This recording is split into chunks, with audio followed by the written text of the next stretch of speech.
Okay, so while you're all doing that, I will just introduce myself. So I'm Stephanie Keenan. You can call me Steph if you want. It's quick and easy, and Stephanie's somehow a bit too formal. I am the head of English design at English Mastery. I joined to work on delivery, which was about implementation in the classroom, which should be my strong suit after 10 plus years in the classroom as head of English, whole school literacy lead, curriculum lead, teaching and learning general cheerleader. But then the job came up to move over to curriculum design, and so now I'm working on the design side. So that's my background. I also taught on a BA in education at the University of West London, and I've worked as an evidence lead with Greenshaw Research School, if any of you know Phil Stock over there. Great research school as part of the EF Research School Network. And I did an MA in expert teaching, which was brilliant, with Ambition and Marjon University, which was really enjoyable. If any of you are looking to do an MA, I thoroughly recommend it. So that's me. I'm going to crack on because I know time is precious and teacher time is super precious. So if I can move on, there we go. So I'll start off with a little bit about us, English Mastery, Art Curriculum Plus. We'll then talk about metacognition and cognitive science, because it's very important to not think about it in isolation.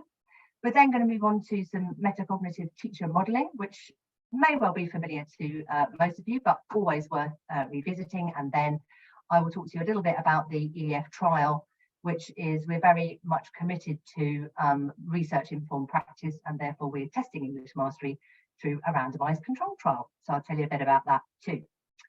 So first of all, about us, it's good to know who your kind of information is coming from, I always think. So English Mastery is a Key Stage 3 curriculum and PD programme. We're part of the ARC Curriculum Plus partnership. That means that we've grown out of ARC. So you probably know them as a high-performing multi-academy trust. But we've now kind of separated from ARC. ARC still use our programmes, but we also work with up to 600 other schools across the country, including also Science Mastery and Maths Mastery. And I guess what's kind of unique about English Mastery is not only are we a kind of curriculum design programme, but we also have integrated assessment and embedded CPD, because we're a great believer that it's the implementation that makes the curriculum work. You can't, it's not just the resource, basically. And, that seems to be a model that works for us really well. Our mission then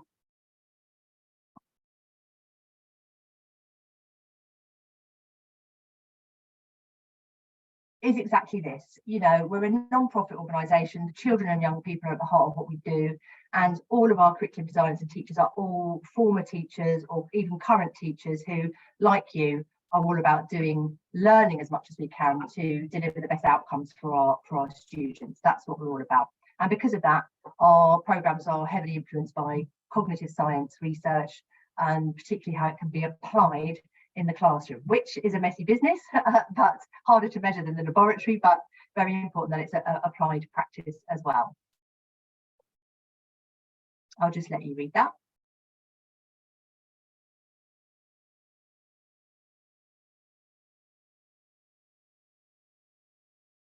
So of course, to have an effective implemented curriculum, our teachers need to know how children learn. So again, this is why we refer to the latest and best and most valid and reliable research that we can to inform our curriculum planning and our PD, and why we're also taking part in a new EF trial to follow on from our 2019 EF report, which was about trying to measure the impact of English Mastery, because we feel like it's really important that we test what we're doing as reliably as possible. So what we're doing first is, at the moment, we're in the middle of a trial with the EF, which is a 2-year randomised control trial. It's going to assess the impact of our curriculum and look at centralised curriculum and how that contributes to reducing teacher workload. And we're committed to gold standard evidence and testing impact. So I'll share more on this later, but essentially that's why we're taking part in that trial. So I just want to give you that kind of background about where English Mastery is coming from and how importantly we take what we do. Our last trial was halted due to COVID, which is frustrating. So we couldn't get the robust measurements we wanted, but we did get lots of good qualitative reports and feedback from our teachers, which was really useful to take forward for the programme. And these are the kind of main headlines of our teachers' opinions of English Mastery at Key Stage 3.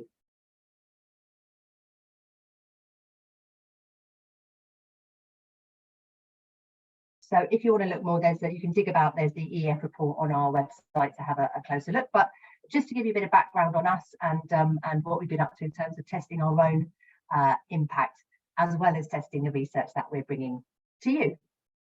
So let's start then with our introduction to metacognition, which has to really start with an introduction to cognitive science. As you know, a sound understanding of cognitive science and things like managing cognitive load is really important before we start dabbling in metacognitive strategies with, you know, potentially a superficial understanding and implementation. So we want to avoid any lethal mutations. And to do that, as I said, we'll be drawing on research primarily from the EF guidance report pictured here on the left about metacognition and self-regulated learning. It is quite long, but it is quite readable as well. And there's always the summary. So this webinar is an introduction, but I would recommend, if you haven't, go back to the source and have a look at these. They're available from the EEF. And we're also going to be delving into the other EEF review, which is the cognitive science approaches in the classroom. And this is applied in the classroom. So like I said, messier, harder to measure, but really, really useful read. So first of all, then, let's take a step back from metacognition and just think, what is cognitive science? So essentially, the study of cognition, learning, memory, and the brain. So some of these approaches you will recognise, things like managing cognitive load, retrieval practice, dual coding, space learning. You'll probably recognise these and may even have trialled them or used them in your own schools. And you'll probably be aware that what can happen is that some of these principles can be maladapted, or approaches can kind of get lost in translation, or everybody tries to do them all at once, and they're kind of less impactful than they can be. So with metacognition, we're very much saying, get back to first principles of cognitive science and be sound and secure in those, and then work your metacognition approaches, your active approach of metacognition within your understanding of these cognitive science principles. So we know the EEF review of CogSci approach in the classroom was really keenly received, partly because Dylan William said Sweller's cognitive load theory was the single most important thing for teachers to know, and everyone listens to Dylan William, of course, rightly so.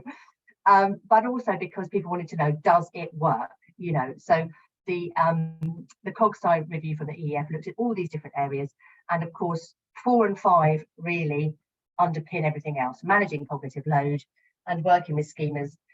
If you understand those, obviously it's going to be more effective when you start to introduce space learning and interleaving, because you'll understand why you're doing it and what are some of the best ways to do so. So those are the 7 areas that are covered in that review. So I'll just let you read this for a moment.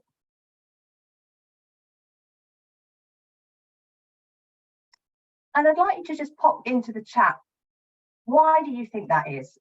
And I'm sure some of you have had this experience in your own context previously.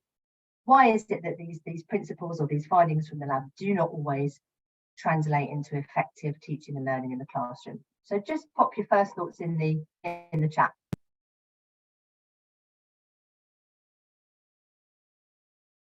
What are the sorts of things that can stop? Absolutely, Mariam. And what kind of things happen in the school setting that might prevent the effectiveness? What kind of barriers? Yeah, students are human, and so are teachers, don't forget. Absolutely. Children, yes. Absolutely. Behaviour, climate, yes. Indeed. Data in real life do not always correspond, because humans are complicated, messy beings. Behaviour, yes, of course. Classroom climate. Absolutely, Shell. Yeah, you've got the kind of surface understanding, and you might have this really enthusiastic teaching and learning lead, but not everyone else is bought in or really understands what you're doing. They've just kind of come to your PD session and then gone off and done it how they normally do it. Yeah, we've all been there. They're not in a laboratory. Absolutely that. Absolutely that. So, indeed.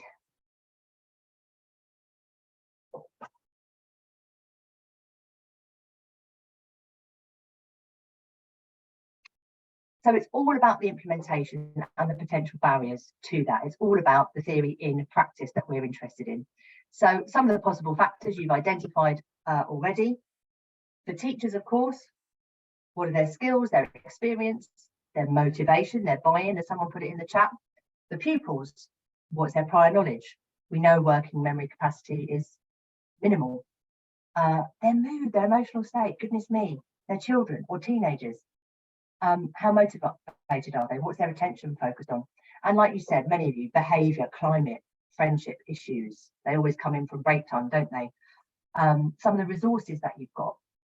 And of course, it may not be appropriate for your age and stage. I'm always seeing people saying, what about early years? Nobody ever does research for us. They always forget us. What about pupil referral units? What about special schools?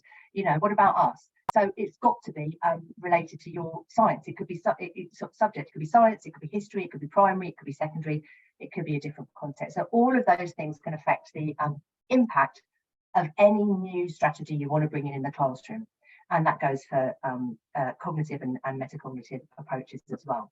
And of course, what some of you were talking about in the chat as well, you've got that theory practice divide, you know.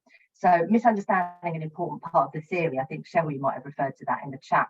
So, you know, Mr. Bell hears about dual coding, chucks loads of pictures on his PowerPoint. Yeah, I'm doing dual coding, loads of quirky GIFs and moving illustrations. But of course, in practice, that's going to just overload the students cognitively and isn't applying the theory effectively. Then you've got failing to equip teachers. So, you know, this might look like somebody's delivered an inset session to explain the principles, but gives no guidance on how to apply it, or they don't do any follow-up training, or they don't come and check that anyone's doing it in the classroom. They just deliver their inset and then off they go. Then you've got failing to target the theory effectively. So Mrs. So-and-so might hear about worked examples and non-examples, so wrong answers, to think, oh, this is a good way of managing cognitive load. But unfortunately, the way she introduces her worked examples means that the students remember all the wrong answers instead of the right ones. So that could be an example of how the theory is failing to sort of be targeted effectively. And then finally, like we said before, you know, the theory doesn't work in your context. You know, someone said in the chat, the lab's not a classroom. And likewise, your context is your context, and you know that best. So you've always got to think, how does it apply to me, my students, my context, our school, and bear all these things in mind before we jump into applying new strategies. So we know we want to draw on the best bets from cognitive science, but we've got to be aware of these caveats. And first comes in this need for a clear understanding of the principles, this preparation. You've got to prepare the ground for that implementation. And again, the EEF has got a great model for implementation of any new strategy online as well. And how are you going to sustain and embed this best practice? Because all of those things have got to be there for even the best bets to be successful and be well implemented. So getting to the nitty-gritty then, what is metacognition? Well, explanations range from the overly simplistic to the overly complex, but we're going to try and work our way through those today. So first of all, some people oversimplify it somewhat and call it thinking about thinking. It's understandable because, you know, cognition and meta, you can see where that comes from, but I don't find that very helpful in my classroom because it's not applicable, it doesn't really help me, it's too vague. And then at the other end of the spectrum, you've got these quite complex, differing descriptions, like this one.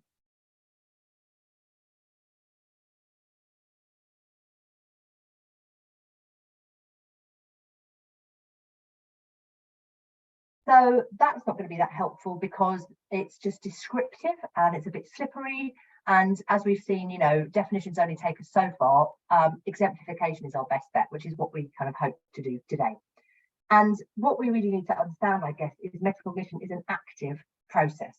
And it's part of the cognitive process that teachers and students are all doing all the time. And in a way, teachers have got to get to grips with it first before they can really ask their students to do it. So metacognition is this active process in which teachers are planning, monitoring, and evaluating. The circle's going that way actually, but my hands are going the other way, strangely. Planning, monitoring, and evaluating their learning responsively and formatively, and being aware of not just what they're doing, but why they're doing it. And then that becomes easier to work out what teaching strategies we need to select and apply at any given moment, and how we're going to describe to our students how and why we're doing this now for them to move their learning forward. So that might be things like modelling, which we'll look at later, and talking aloud strategies. So we've got to remember always, metacognition is an active process, and that it depends on an understanding of cognition. So we've got to have that understanding of you and your department knowing the core principles of cognitive science, such as the role of prior knowledge, building schema, limited working memory, cognitive load, forgetting curve. That's really core underlying underpinning knowledge that you've got to have solid in your team first. And you've got to know about those research best bets and before you can use your expertise to select and apply them in your classroom. It's an active process, which means that it's also very useful for us as teachers to have a mental model of learning. I'm going to give you an obligatory picture of another head with question marks. But what is your mental model? You need one, and your department needs one, because you've got to understand how your teaching strategies work, why you're using those ones. You've got to know when and how to deploy them in the best way at the best time. And you've got to be able to adapt them for, you know, I used to teach 3 Year 9 classes back to back. Pity me. It was a hard day over a hard year. But 3 Year 9 classes back to back, totally different classes. You know, I knew that I couldn't just roll out the same strategies for every class. I had to adapt my strategies and know which ones I was picking. I might have had the same resources, like I say, but adapting for the new context and the new situation. Also, we've got to have this really solid understanding of cognitive load and cognitive load theory, because we have to understand the limitations of working memory and how to maximise the potential, infinite potential of our capacity of our long-term memory, and how to maximise that for our students with the strategies that we're using. So the more that we're consolidating knowledge in our long-term memory, the more we're liberating students' working memory to focus on the task in hand that we're asking them to do. So this kind of underpins all the other principles about cognition and metacognition. So in other words, teacher knowledge of and understanding and awareness of metacognition is importantly has to be based on this understanding of cognition in order to move on. So just to recap that for you, we'll come back to it. But in its simplest sense, I suppose, looking at this diagram, you can see we've got 3 different types of memory. We've got separation out into sensory memory, working memory, and long-term memory. I'm simplifying. So you've got the process of going from seeing and hearing something on the left-hand side to storing it in your long-term memory on the right-hand side. And that's going to go through several stages. So you've got your input, say me chatting on now. That's going into your sensory memory, but I'm afraid you're probably going to forget most of what I say. I mean, if you're anything like me, you certainly will. But also your attention might be focused elsewhere. You've got your phone here, it's pinging. You've got emails coming in. You've got James chatting in the background. You've got other distractions that are taking your attention away from where the teacher wants it, which is on the really important thing that I'm saying. But nevertheless, despite all the distractions, and you're a teenager as well, of course, a degree of that input goes into the working memory. Very limited capacity, but a small part might go in. And then what we want from that is for that memory, that useful in the working memory, to be encoded into the long-term memory, where it's going to connect to prior knowledge and hopefully generate some new links and some new thinking as well. It could be consolidated and connected in schema, and then hopefully further consolidated through strategies that you're probably employing yourselves, like retrieval practice, space learning, and interleaving. So like I say, we'll come back to that. But if you feel like there are people on your staff, and I mean pastoral staff as well as teaching staff, who aren't fully aware of that, I say that is probably the most important thing, like Dylan Williams says, to have a really good understanding of the limitations of working memory, and for there to be a culture where people understand that about students in the classroom. So like we say, it's an active process, and that happens in the brain.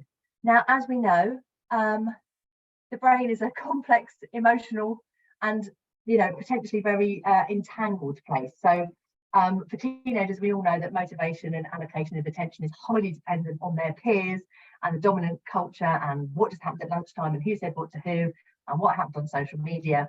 So, you know, we've got to realise, I know my brain certainly looks a lot like the one on the right-hand side there, but we've got to be aware that, you know, it's not just an input-output machine, is it? It's a really, we are complex emotional creatures, and therefore the other thing we've got to be aware of before we introduce metacognitive strategies is this aspect. So, you know, what about self-regulation? Bit of a problem after lockdown, a lot of us were finding in the classroom.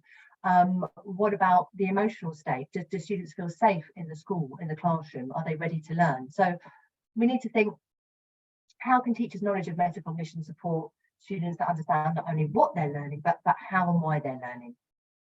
We need to be aware of self-efficacy, students' belief in themselves. So they've got to believe they can do this task, but not just this task, but they're good at learning, you know, that they're able to do this thing. So, you know, there's a lot of things going into this, and we need to make sure that before we just sort of slap out some metacognitive strategies in a superficial way, that we've got an understanding that it's complicated, and that as a school or department, we've got a language where we can talk about cognition and metacognition and these processes, so that we can kind of envision and describe our learning in this way. So metacognition involves a sound knowledge of cognitive science principles, of ourselves as learners, an emotional intelligence about the people around us and how they are feeling and learning in the school and in our classroom. And we've got to remember that, you know, that learning environment, as so many of you said in the chat, behaviour, that learning environment's got to be right for these cognitive and metacognitive strategies to be effective. So to summarise, metacognition has got to depend on yours, but certainly ideally your whole department and your whole school and your whole community's understanding of cognition, of principles of cognitive science. It's really helpful for us to have a clear mental model of learning, which I'm going to come back to. And it's also really important that we're all part of creating this culture and a learning environment in which these metacognitive strategies are most likely to be successful. And that is not just knowing about cognitive science, that's a kind of cultural you know, learning climate and situation that we need in our schools and our classrooms. So for all of the best bets from the EEF reports to work, we're going to need some of these things in place first. So I'll just stop for a moment and let you read a summary of what we've talked about so far.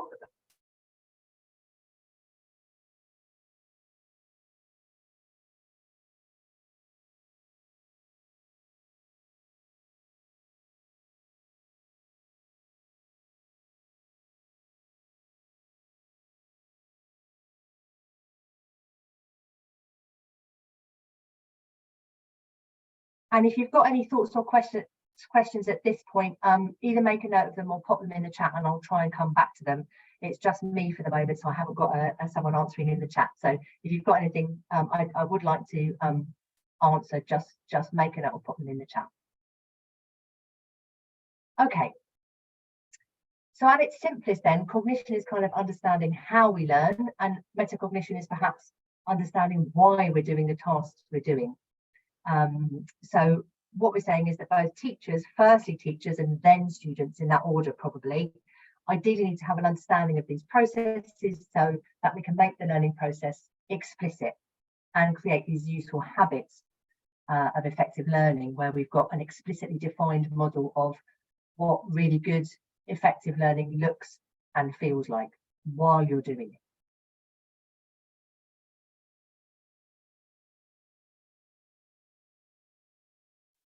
So, as I say, before you embark on any changes, think about how is your department or school going to create a learning culture in which metacognition as a kind of active process that's part of a teaching learning cycle that you want to embed and sustain as a new practice that you're introducing,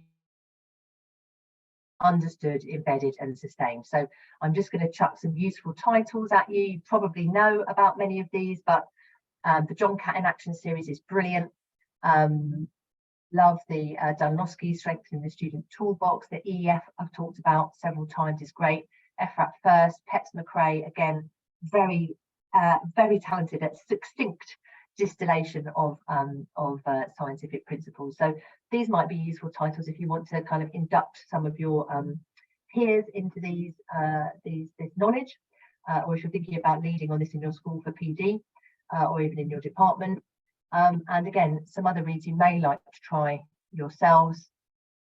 Like I say, love Jenny Webb's writing. My subject's English, so I would. But she's also reflected on metacognition since she wrote that book herself. I saw her speaking recently at the We Collaborate conference, which was really interesting on metacognition too. And I haven't read the Greg Ashman one yet, but because I already recommended Ollie Lovell's one on Sweller's cognitive load, I thought I'd chuck that one in there because he has been recommended. He's a bit controversial. I don't agree with everything he says, but let me know if that one's any good if you do read it. I haven't read that one yet. So we're going to look at managing cognitive load and then at deliberate metacognitive teacher modelling. So let's have a look at how you might, you might be a pro on cognitive load, but you might want to introduce it to your team. So I'm just going to kind of run through an example, model an example, if you will, of how you might want to do that. So always start with Dylan Williams' quote. Dylan has spoken. So let's have a look at how we can focus our students' attention where it might have the most impact. So a session on cognitive load theory for your department could go something like this. Reflect on a lesson you taught, observed, or participated in recently.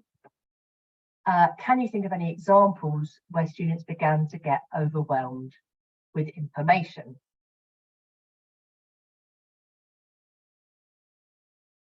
So you can just think that to yourself, or you're welcome to share in the chat.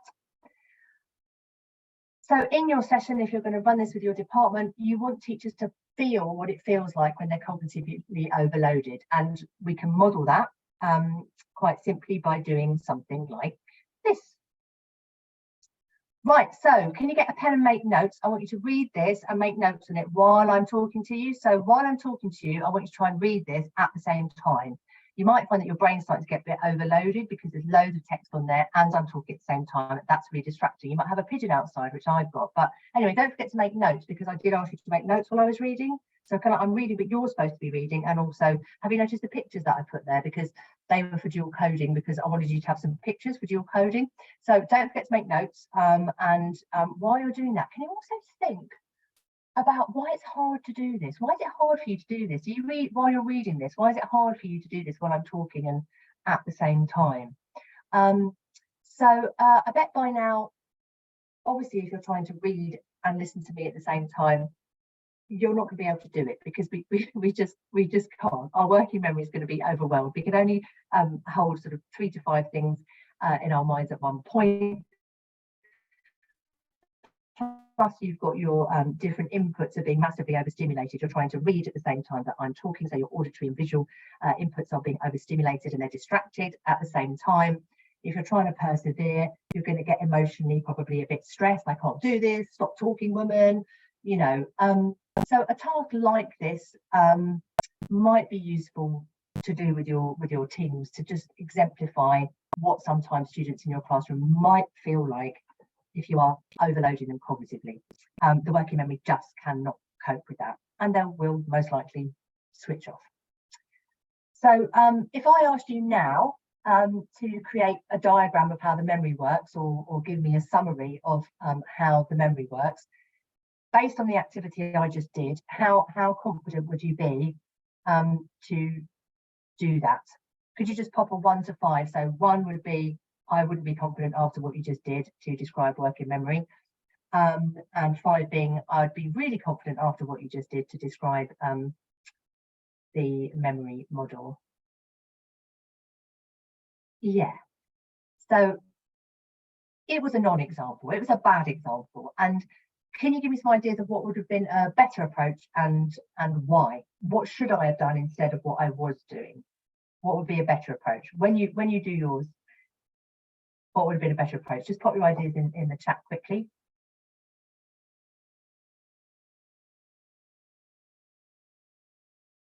Yes, I love the caps there, Victoria. Yes. Yeah, no, that's funny. That's how I feel when people do that, Victoria. Yeah,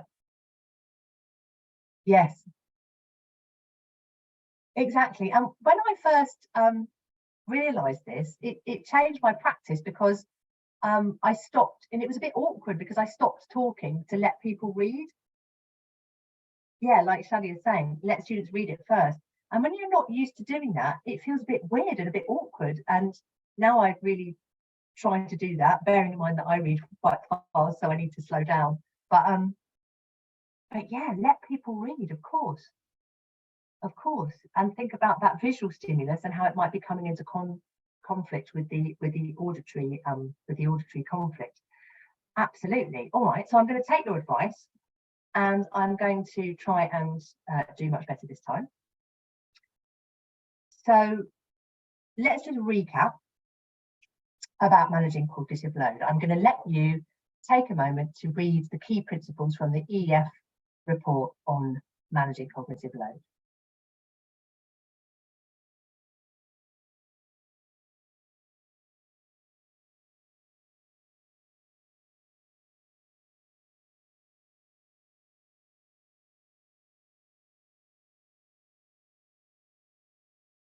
Okay, and some of you said that a visual would be helpful. I'm using this diagram because we've seen it earlier in the session. I'd like you to take about 30 seconds to just read and look at the diagram. Don't try and draw it, just really focus on the diagram.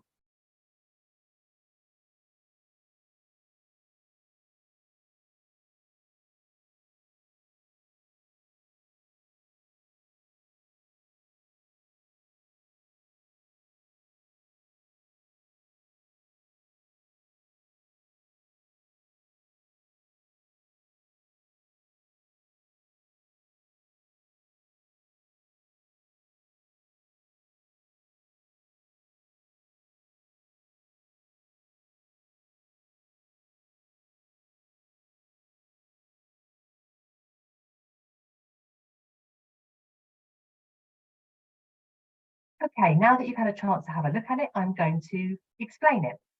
The most important thing to remember about Sweller's cognitive load therapy, that's what I need, theory, is that our working memory, there in the middle of the diagram, has only limited capacity. So for us to remember anything over the longer term, we have to embed it in our long-term memory. It has to follow that arrow to be encoded into our long-term memory. You can see the relationship on the right-hand side of the diagram. But how does the information get into the working memory? Well, the process of seeing or hearing something has to go through these stages.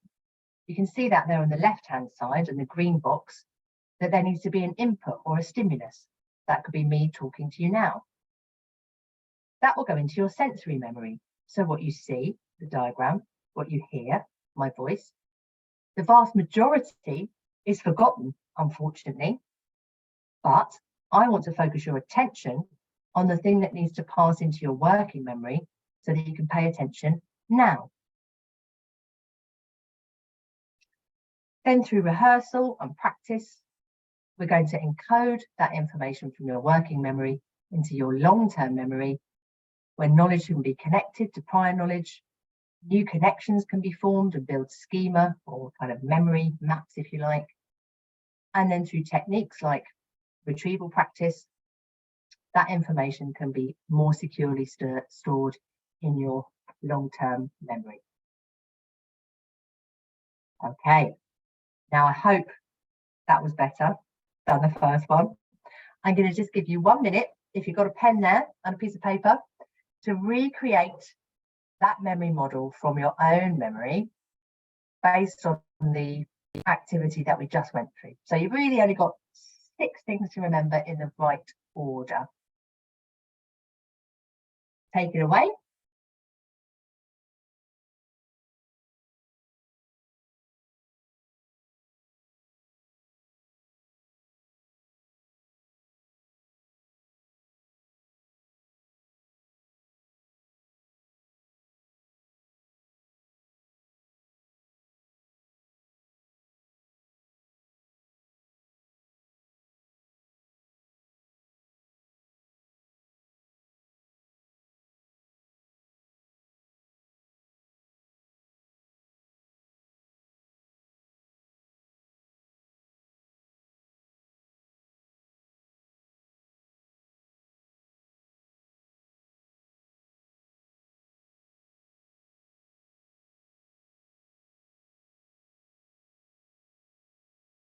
Okay, so there's the answers. I'm sure that you, being my expert top set, will have got that perfectly right. But just take a moment to metacognitively reflect. And in the chat, just share some of the strategies you used. How successful were you? Out of 5, maybe 5 super successful, 1 not very successful. Anything I did with the second one that helped, or anything that I could have done that would have made it even easier for you, and any limitations of the task that I just gave you. That's your kind of extension challenge question. Okay, so pop any thoughts in the chat. I'll just give you a moment to think about that. Strategies you used, what helped, what didn't help, what could have been better, any limitations.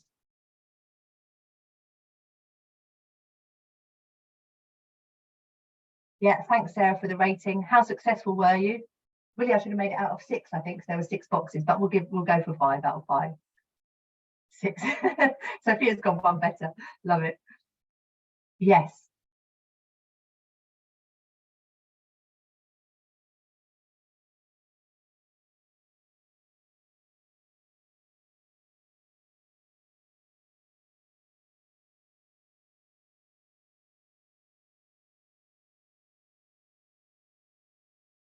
Absolutely, great. Any other ratings for how successful you were? Put them in the chat. Also, hop in with the limitations.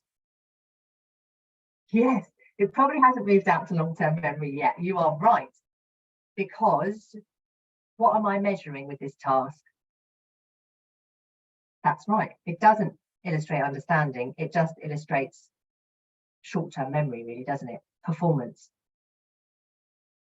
Yeah. So the limitations are that I'm measuring your performance straight after I've given you the information. I don't know if you're going to remember it.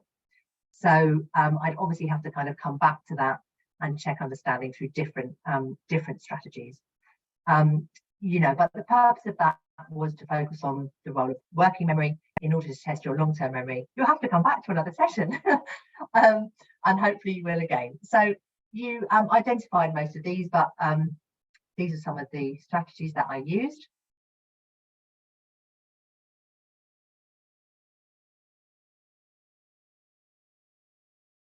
So a lot of you pointed out the diagram factor, and that works because if you're talking over a visual, then it's a separate channel.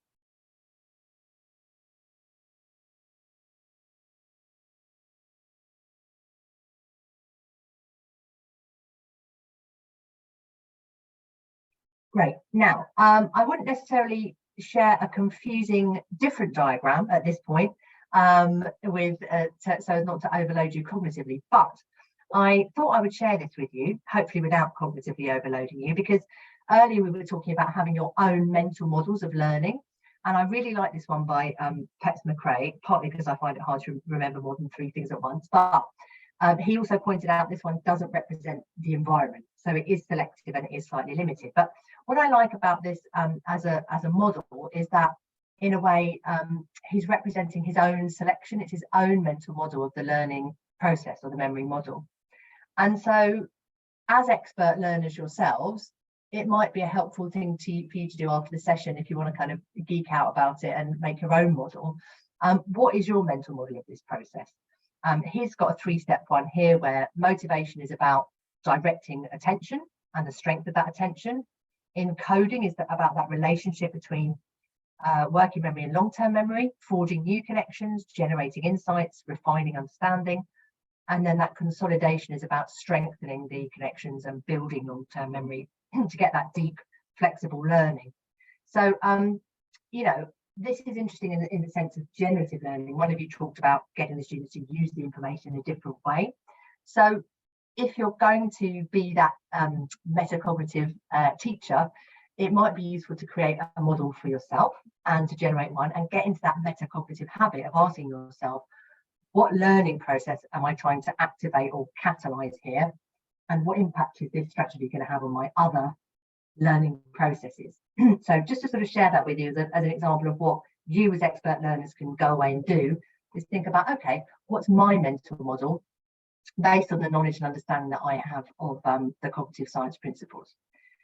So, in summary, I will let you just read this.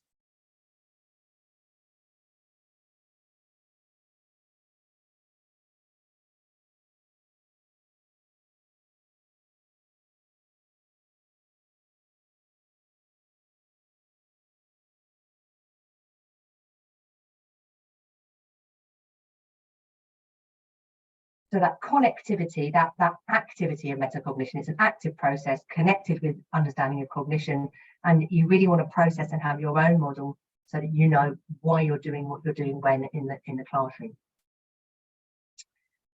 To recap then,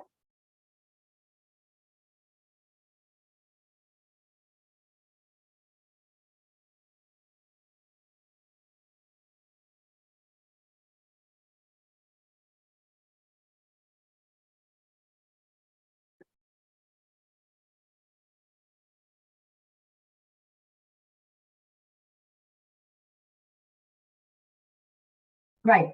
I just quickly wanted to touch on some critics of metacognition, because they are out there. They think it's a bit wishy-washy, and they might just misrepresent it in a superficial way as, oh, it's thinking about thinking. It's a wishy-washy extra.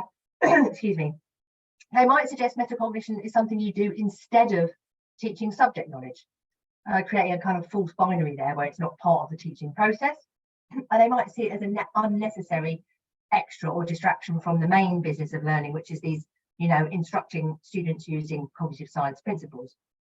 So I'm going to share with you quickly some critics here. This is Greg Ashman, who's a very knowledgeable teacher and writer, and he wrote last week this Substack about the metacognition excuse, bag of pick and mix.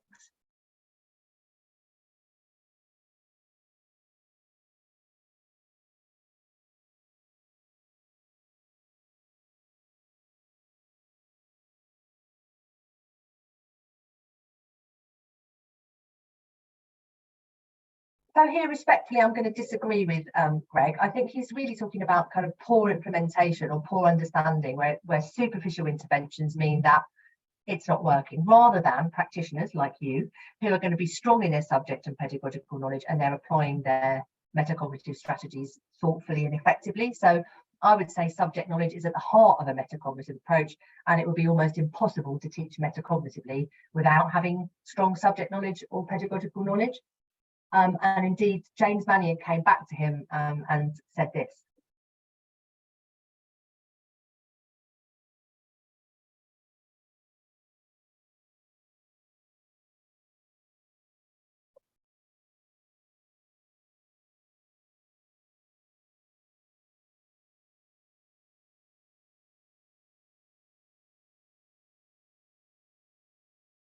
And I like the fact there that James is avoiding the false binary, and he's, I think the description of metacognition as a form of knowledge is quite an interesting challenge to the kind of knowledge-rich debate. So just one to think on there. And finally, Natalie Wexler, who is the co-author of The Writing Revolution and wrote The Knowledge Gap, had this kind of feedback on Greg's piece. And again, she wrote this last week.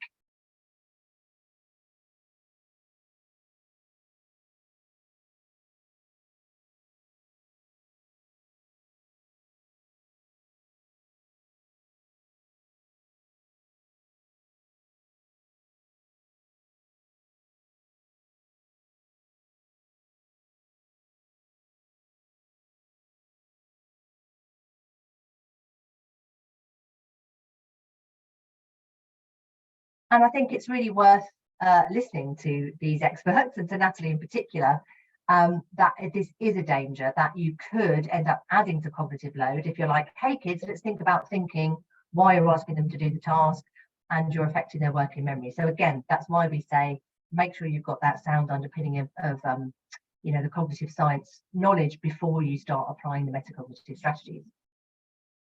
So moving on to some teacher modelling.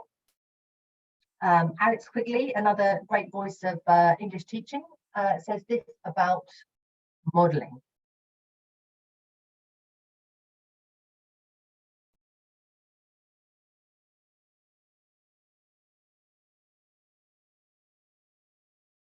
So, this is absolutely it. You've got to be an expert in your subject knowledge and pedagogy before you can model, before you can develop the students' metacognitive skills. You've got to be showing your expertise explicitly, making it visible. You know, you've got to share your strategies about how you're attacking a task as an expert learner, and in that way you're fostering the expertise with your students. But it's not just about modeling the task itself, it's about making every step leading up to the task explicit, modeling out loud, breaking it down, showing to students step by step by step, tiny step, what good looks like in action, because metacognition is that active process. So one thing that's often underestimated is this kind of task anxiety that students get when they're asked to do something, like go and revise or do some homework, or there's a project, do a project on this. So this is some feedback from some students that I'll just share with you.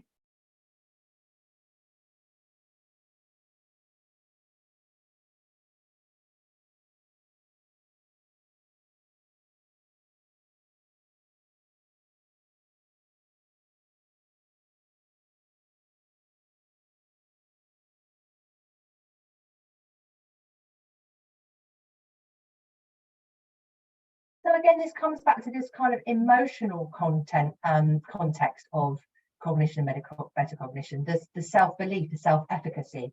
And that's a really important thing to bear in mind for us when approaching our students. But one way of supporting them, of course, is to provide students with models and worked examples. And the most effective way of doing this metacognitively, if you like, is combining your modeling with description. So I'll let you read this.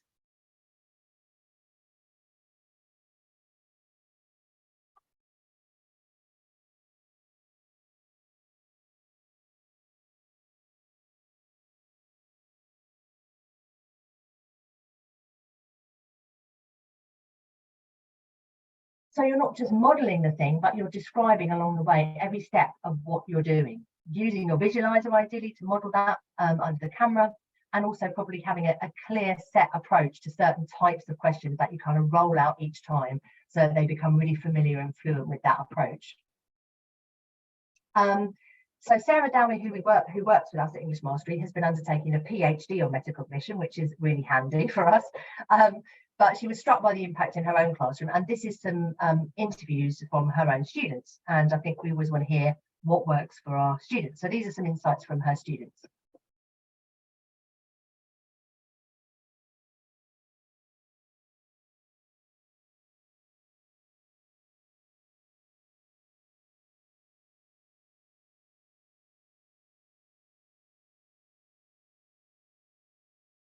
So really clear the impact of modelling from that feedback, and their advice to us as teachers is this.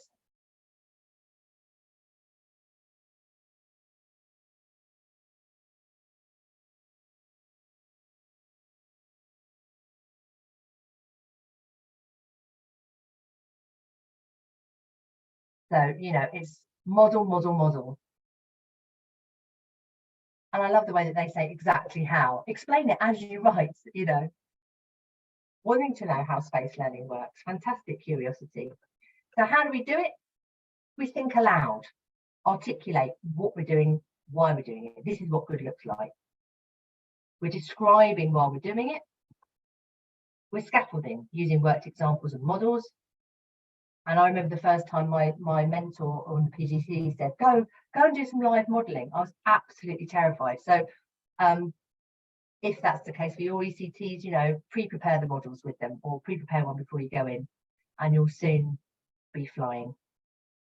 And then, of course, you can't always write it with them. You've got to move through that I do, we do, you do. Benefits of writing your own models: deeper understanding, thinking about where the cognitive load is placed. What is your invisible knowledge that you have as an expert that they don't? And it's really clear what your expectations are. The students get the demo, the expert demo. You're not looking at a rubric, you're exemplifying what good looks like. You can scaffold, so you can have partially completed examples.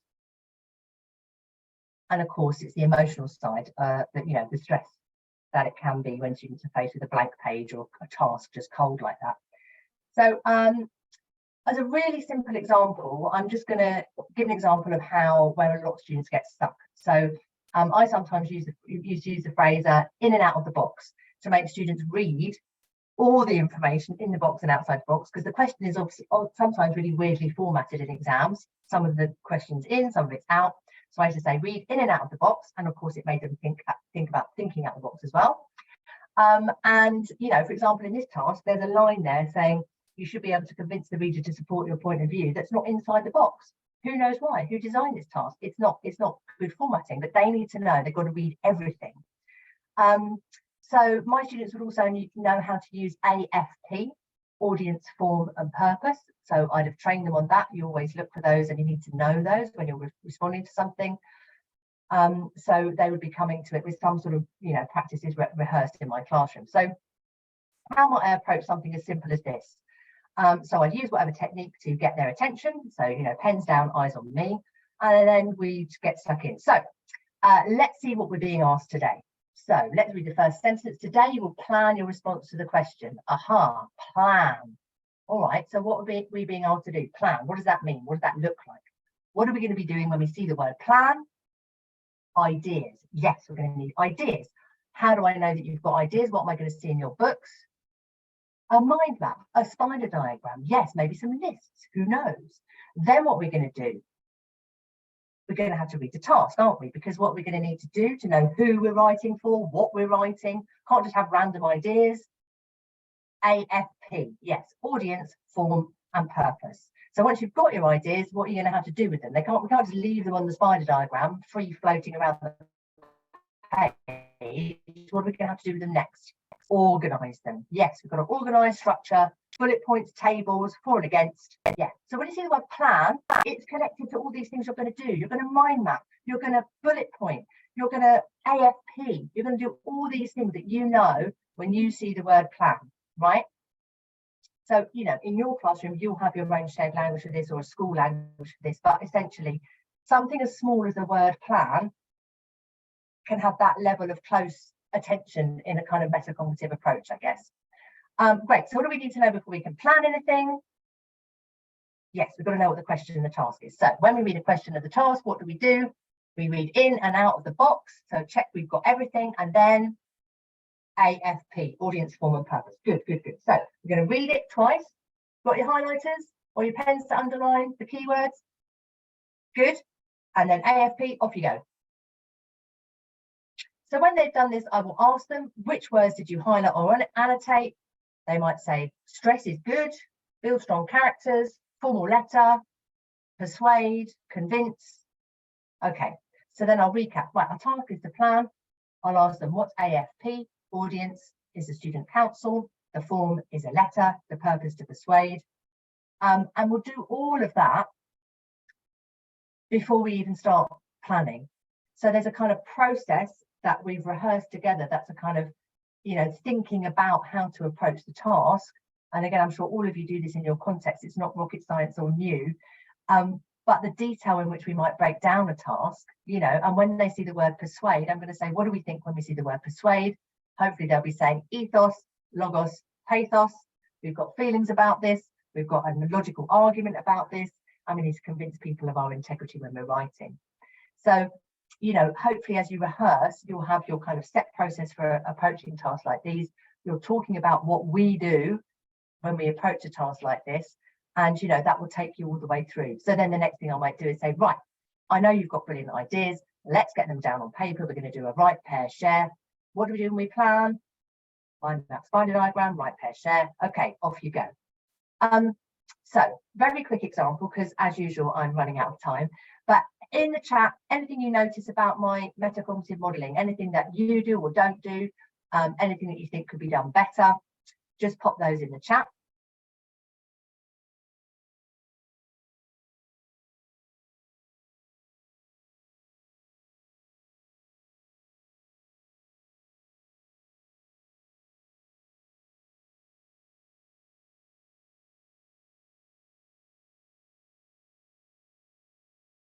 Yeah, that's exactly the kind of thing. Always having the same system, Louise, so colour coded. We know what we're looking for. That rehearsal and repetition and that breaking it down, exactly that. So it's a very small example, but that metacognition is sort of describing what we're doing while we're doing it. And while we're doing that, I might have the visualizer out and have that underneath the visualizer. So I'm marking up my own answer while I'm doing it. So just to sum up there, because I know we're going to run out of time and some of you might have lessons or meetings to go to. I'm going to skip that bit. So what can you take away? 6 strategies to employ tomorrow. You could write and script your own method and models beforehand. Check their confidence before they complete a task, because ideally you want to build that confidence. Deliberate mistakes, ask for them to correct it. Ask them for help. Oh, what's the word for that? How can I say that better? Can we be more precise? Oh, help me out here. What could I say? Don't make them copy the models, because you can just print yours out or share it with them online. And always show them how. So I mentioned our, I hope there's something there that's useful for you to take away for metacognition. This will be recorded and shared with you as well, should you want a recording after the event. I mentioned the EEF trial at the beginning, because like I say, we're very keen on, not only using research for our own programs, but also testing our own programs by using rigorous research methods. So briefly about the English Mastery Trial. I said earlier, it's a 2-year randomised controlled trial. It's going to assess the impact of our curriculum, and there's a treatment group and a control group. So last time we couldn't go through with it because COVID interrupted, but this time half the schools will go on the English Mastery programme. The trial will evaluate the impact after 2 years, and you can basically get the English Mastery programme for your context a lot cheaper if you take part in the randomised control trial. So if you know anyone who's thinking about English Mastery, now's a good time to get involved, and you get the whole Key Stage 3 programme for that. Of course, the risk of taking part in a randomised control trial is some of the schools will go in the control group, so you won't get the benefit of the programme, and you wouldn't be able to join us for another 2 years after that. But you get a payment for taking part as a control group anyway. So just to sort of reinforce that connection that we have as a programme with research, and to share that with you, should you know anyone who's interested in participating in some educational research and taking part in the RCT, I just wanted to finish by revisiting that with you. So if you have any questions, pop them in the chat. I will be here for a while. I think it is now bang on 3 o'clock. So thank you for joining me today. It was a total pleasure, and do keep coming. We've got other webinars all week, all free from me and the team. So I hope you will come back and see us again.